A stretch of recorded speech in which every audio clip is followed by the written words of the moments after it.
You know the drill, right? We've all been there. You spend weeks, maybe months, grinding it out at the gym, counting every single calorie, swearing off carbs. And yeah, you see some results, which is great.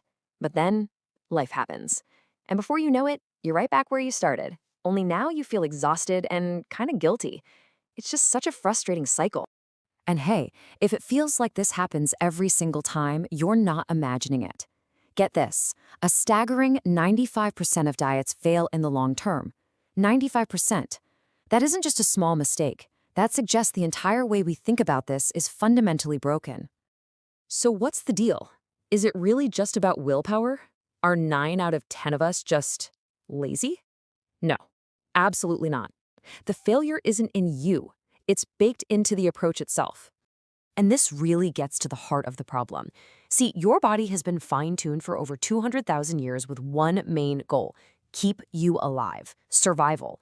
But your diet's goal, that's all about aesthetics. So when you start dropping weight, your body doesn't cheer you on. It freaks out. It thinks there's a famine, a real threat to its survival, and it fights back, slowing down your metabolism and cranking up the hunger hormones. Your body doesn't care about your beach bod. It just wants to make sure you live to see another day. So the real question is, how do we start working with our bodies instead of constantly fighting against them? Well, in this explainer, we're going to look at something called the Japanese paradox. Then we'll dive into some simple habits to reprogram your brain and help you design your environment for success. And finally, we'll pull it all together to uncover the core philosophy behind it all. Let's kick things off with a fascinating puzzle: Japan. It's a country where rice and noodles are a huge part of the diet. Now, if you listen to most Western diet advice, that sounds like a recipe for disaster, right? And yet, just look at the difference here. It is stark. The obesity rate in the US is sitting around 37%. In Japan, it's just 4.5%. That is almost 10 times lower. And it's not genetics. It's not because they're all living in the gym either. In fact, only about 3% of Japanese people even have a gym membership. So what is going on? And here's the secret. It's not about a more restrictive, more painful diet. It's about a fundamentally smarter lifestyle. It's all about designing your life so that healthy choices become the easy choices, the default choices, instead of a constant draining battle of willpower. All right, let's dig into the first set of habits. These are the internal game changers, the ones that shift how you actually think about and relate to food on a deep psychological level. First up is training your taste. You see, in Japan, food education starts really early. Kids grow up eating fresh, balanced meals, so their brains are literally wired to enjoy the taste of real food. But here's the amazing part.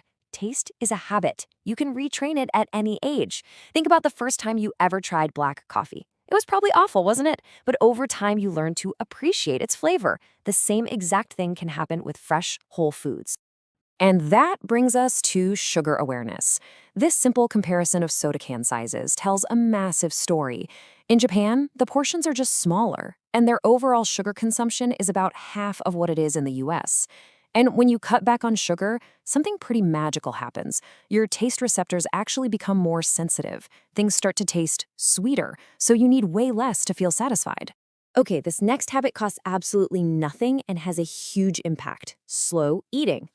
Did you know it takes about 20 minutes for your stomach to send that "hey, I'm full" signal to your brain? When you eat super fast, you can blow right past that signal without even realizing it. The simple act of putting your fork down between bites gives your brain the time it needs to catch up. You end up eating less and feeling way more satisfied. And that leads right into our fourth habit: a genuine respect for food. In Japan, eating is often treated like a small ceremony. It's a moment to actually be present. No, think about how different that is from eating while you're walking or driving or scrolling on your phone.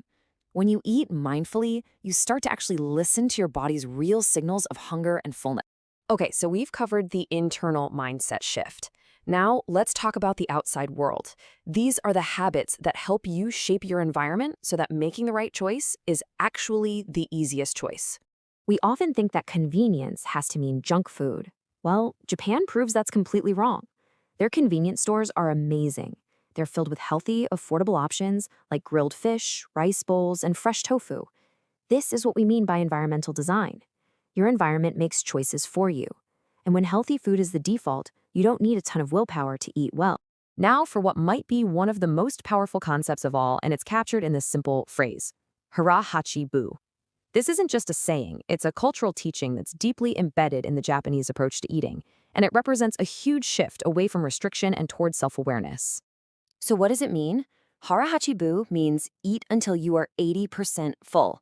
This directly fights against something psychologists call the unit bias. You know, that feeling we all have that we're done eating when our plate is empty, not when our body is actually full. By stopping at 80%, you learn to tune into your body's real signals, which prevents overeating without you ever feeling deprived. You know, predictability is the secret weapon of discipline. Most people in Japan eat 3 main meals at pretty consistent times. When your body knows when to expect food, your hunger hormones learn to regulate themselves. This rhythm dramatically cuts down on random snacking, binge eating, and those late-night raids on the fridge we all know so well. But what about exercise? Well, here's the thing. Japanese people don't work out as much as they simply move. They walk to the train station, they take the stairs, they ride their bikes. Scientists have a cool name for this, NEAT, which stands for Non-Exercise Activity Thermogenesis. All these small, consistent movements throughout the day add up to a really significant calorie burn, and it all happens without the stress of a forced gym session. So, we've looked at the habits for your inner world and for your outer world. Now let's tie it all together and talk about the single philosophy that's the foundation for everything.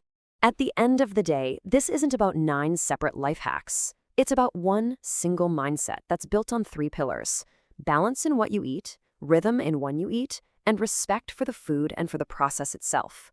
You see, when you stop fighting your body and instead you learn to listen to it, staying slim stops being this constant battle and it just becomes, well, your lifestyle. Look, this is not about adopting everything all at once. That's just setting yourself up for another diet failure. It's about small, sustainable changes. So, looking at everything we've covered today, from just eating a little slower to being more aware of your environment, which one of these habits feels like the easiest or maybe the most interesting one for you to try first?